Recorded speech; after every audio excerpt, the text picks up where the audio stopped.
KBS 울산 라디오 특집 다큐멘터리 드라마 격동 60년 불굴의 도전 제1화 메이드 인 울산. 취재 극본 이호, 기획 연출 이지향. 23번째. 맹글지 마소. 공업센터 성공 모하면 수출공단도 못 맹글어. 어디 그런 논리가 있어. 김검은 당신 기분대로 맹글고 못 맹글고 하요. 에? 마음대로 하소 마. 아니, 이 의원님. 되게 센 사람 보겠네 그. 안 맹글면 차필이. 그거 맹글어 내가 부자 되겠다 그겠나. 어쩌든지 행맹정부에서 경제를 일으키겠다 그카이. 그게 마음에 들어서 도와보겠다 그카는 긴데 뭐가 우째서 안 돼? 공업센터 못 맹글모 수출공단도 못 맹글어? 하! 맹글지 마소! 사실 울산이든 서울이든 경제를 부흥시키려 해도 모두가 맨땅이었고 불모지나 다름없었던 시대였다. 박 이장은 끝까지 경제 부흥으로 혁명의 당위성을 역설한다는 전략이었지만 결코 만만하게 먹혀들 일이 아니었다. 우방인 미국의 지원조차 불투명한 상황에서 자본도 기술도 없는 형편에 해외 기업들을 유치해 수출공단을 만든다는 것은 누가 봐도 과욕이었고 현실성이 무시된 도전이기도 했다. 그 때문에 울산공업센터 건설보다는 훗날이 되지만 이원만과 함께 이정님은 일본 전역을 누비며 교포 기업인들을 유치하느라 얼마나 힘이 들었는지 혈변을 볼 정도였다고 했다. 결국 만족스러운 성과는 아니더라도 유치에 성공하게 되지만 그들의 노력은 피눈물 나는 과정이었고 지팡이까지 짚고 다녀야 했을 만큼 건강마저 만신창이가 됐다는 것이다. 이정님 전 대한유화 회장의 그 당시 회고는 절절하다. 그 사단법인 만들었던 건 우리가 그냥 수출공단을 기부를 한 줄로 해야 이거 돼가시니까 이제 기부를 했죠.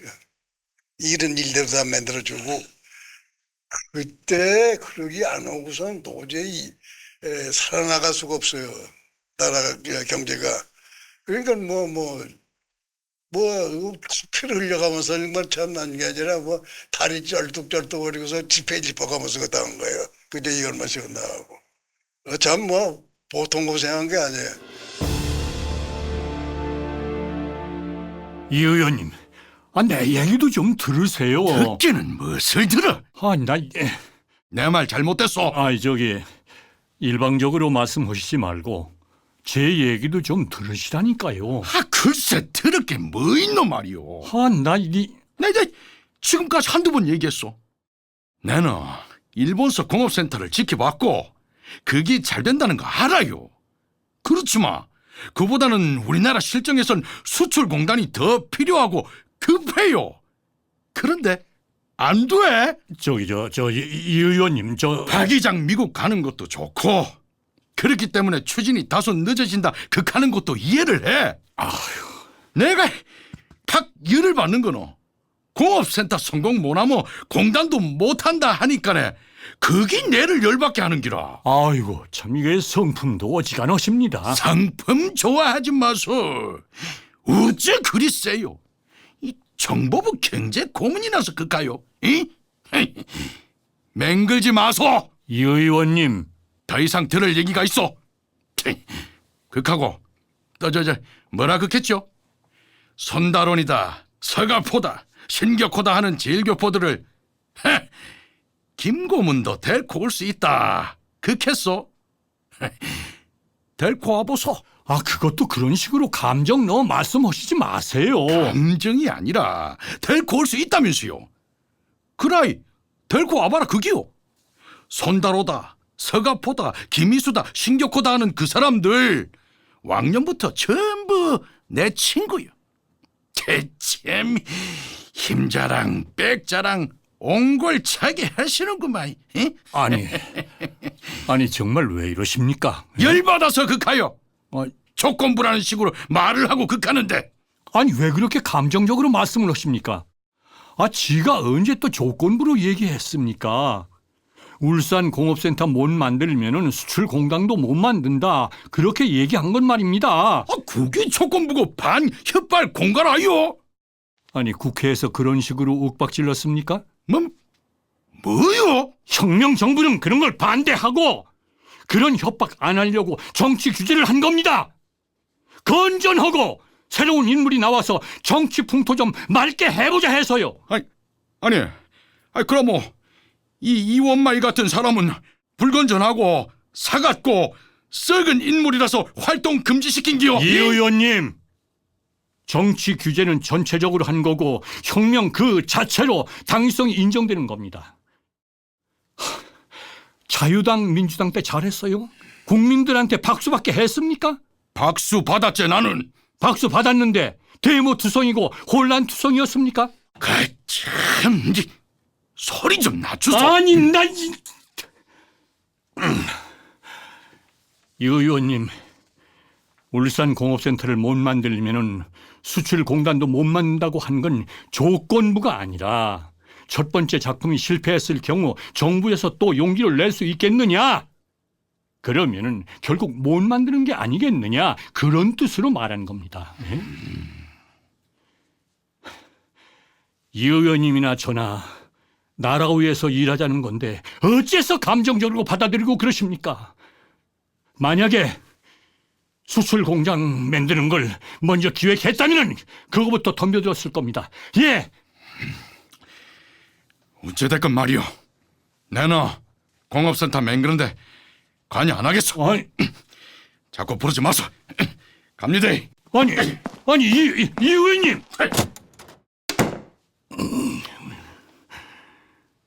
공업센터는 기어코 만들 거야. 드십시오. 미서한, 네, 일본에 연하정견 보내야 되겠어. 주소록 주시죠. 지난번에 초청했던 해외 실업인들하고 일본에 있는 우리 교포 실업인들한테 보내. 서가포 씨, 손달원 씨, 김희수 씨, 그리고 그동안 왕래에 있었던 사람들 전부 체크했어. 고위기에서 군정에서 민정이야 하는 것을 배워가지고 오라고 그래서 그때 한 40일 동안 간 일이 있어요. 갈 때 올 때 그 제1교포들을 그때 뭐 생소하게 처음 만났지만은 내가 만나는 사람마다 말이야 당신들이 여기 와서 이렇게 기업 성공한 거 참 고마운 일이다. 내 앞으로 좀 조국에 와서 투자하고 조국의 공업을 좀 일으켜달라. 그때 아주 굉장히 호응이 좋았어요. 그래서 그 해에서부터 1961년에 혁명하던 해부터 초청을 했죠. 우선 와서 봐라 말이야. 실제 조국의 실상은 이렇다. 그래서 이제 그 사람들이 이제 가가지고서는 이제 일본의 굴지의 그 기업인들을 총동원해서 전부터 초청을 했죠. 일본 기업인들을.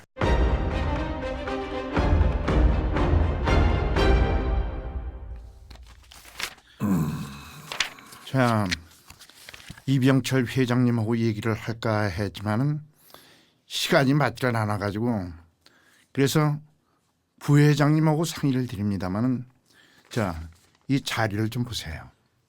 이게 그동안 우리 현대가 아주 줄기차게 공사를 해온 실적입니다. 대단하군요. 정 사장님은 정말 소문대로 정력갑니다. 이 많은 공사를 어떻게 그래 다 해주었어요? 내가 북한에서 맨몸으로 내려왔지만은 이 정주영이가 자신 있는 거는 깡다고 있는 건강입니다. 자, 우리 직원들 중에서 나하고 씨름을 해가지고 이긴 사람 하나도 없어요. 대단합니다. 나도 개성에서 월남한 사람이지만 그 정 사장님 건강이 부럽소이다. 아이고, 별 말씀을요. 부회장님도 아주 건강한 편입니다. 하여간에 우리 회사에는요, 건설 분야에서만큼은 절대로 어느 회사에서도 안 빠지는 인적 자원과 기술 그리고 장비가 있습니다. 거기다가 누구도 흉내조차 못 낼 정도로 막 밀어대는 현장 파워가 있으니까 공기를 맞추지 못한 공사가 없었고 이 정도로 수많은 공사를 해낼 수 있었지요. 실적을 볼수록 부럽구만요. 박 이장의 방미를 앞두고 울산공업센터 건설에 대한 마스터 플랜은 거대한 형상처럼 떠오르고 있었다. 센터 건설 계획은 크게 나누어 기간 공장 건설과 외부 경제 조성 계획 그것이었다. 그중에 첫 단계라고 할 수 있는 것은 1차 5개년 계획 기간 중에 건설하게 되는 기간 공장 건설로서 종합제철, 제3비료, 정유, 종합기계, 울산화력발전소가 들어갔고 2단계에서는 외부 경제 조성 계획으로서 철도시설, 항만, 비행장 건설, 도시산업, 급수시설, 주택, 관광호텔 건축이 포함돼 있었다. 자, 헌데 말입니다. 우선 1차 건설 계획은 소요 자금이 내자 외자를 합쳐가지고 3,430억 판에 이르고 있더군요. 그렇지요. 그걸 어떻게 보셨구만요. 그러고 그 2차는 4,020억 판이나 되는 걸로 계획서가 나와 있던데 말입니다. 제가 그걸 가만히 보니까 솔직히 이 정부에서 1차 건설 계획에는 국내 업체들을 참여시키지 않을 것 같더라 그겁니다. 사실 1차 건설은 이거 고도의 기술을 요하는 내용들 아니에요. 네. 제철이다, 정유다, 화력발전소다 그런 공장들인데 이게 어디 보통 공사요. 국내에서는 처음이니까 건설 경험들도 없고 말이지요. 솔직히 입술이 바싹바싹 타요. 이거 자금도 원활치 않고 말이지. 뭐 욕심을 낸다면 우리도 할 수 있다고 말하고 싶지만은 내 자신도 솔직히 부담이 크고 위험이 따르겠다는 생각이 들 정도입니다. 그래서 말입니다만은 저는 그저 2차 건설만큼은 얼마든지 우리 국내 업체들이 해낼 수 있지 않겠느냐. 뭐 철도라든가 항만이라든가 비행장, 주택, 예? 이를테면 거의 전부 이거 토목하고 포장 기술이니까 먹을 수 있다 그거지요. 무슨 말씀인지 알겠어요. 헌데 정 사장, 예. 나도 그런 공사는 국내 업체에서 맡을 수 있도록 하고 싶지요. 그러나 문제는 소요 자금입니다. 지금요, 이번 방미끼는 민간 경제 사절단 25명이 갑니다만 최대의 목적이 외자 도입이에요. 그거 성공 못하면 공업센터도 물거품입니다. 예? 그렇지 않겠어요? 우리한테 무슨 돈이 있어서 그 엄청난 자금을 투입할 수 있겠어요? 그 생각을 하면 잠이 안 와요. 아니 그동안에 박 이장이 미국 방문을 앞두고 협상 대표들이 여러 번 미국을 왔다 갔다 한 걸로 하는데요. 그러면 그 차관이나 원조 금액에 대해서 뭐 이 사전 조율이 안 됐다는 겁니까? 안 됐지요. 안 된 상태로 나간다는 겁니까? 그건 케네디 대통령하고 협상하는 과정에서 타결할 문제 아니겠어요? 그래요? 아니 그럼 아직 분명한 설계도 만들지 못하고 아니 그 이를테면은 공업센터도 우리 쪽에서만 일방적인 계획을 세워놨다는 얘기 아닙니까? 우리 쪽에선 세워놔야지요. 그래서 말을 조심해야 된다고 한 건데 그것도 지금 극비로 조사를 해서 우리 정부가 1차 5개년 계획 기간 동안에 미국 측에 요구할 차관을 23억 불로 정했지만 그게 실제 협상에 들어가면 어떻게 될지 몰라요. 그런 상황입니까?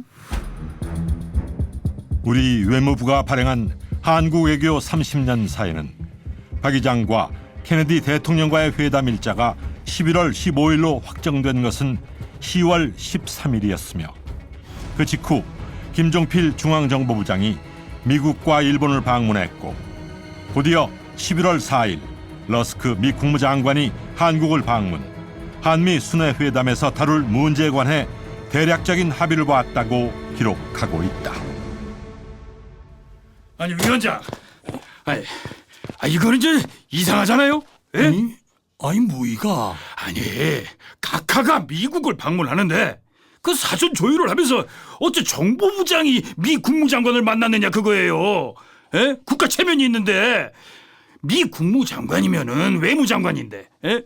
우리 저 유양수 외무국방위원장이나 최덕신 장관이 나서면 몰라도 왜 김종필 정보부장이 설치느냐 이 말이에요. 예? 이보라. 그 모르면 좀 가만히 있으라. 응? 우리 군사정권에서 정보부장이 안 끼면 되는 일이 있네. 그러고 그 사람만큼 아는 사람이 누가 있어?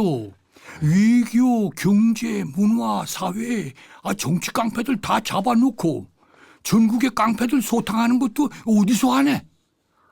김종필이가 어째서 최고회의에 안 들어가는지 몰라서 그러네?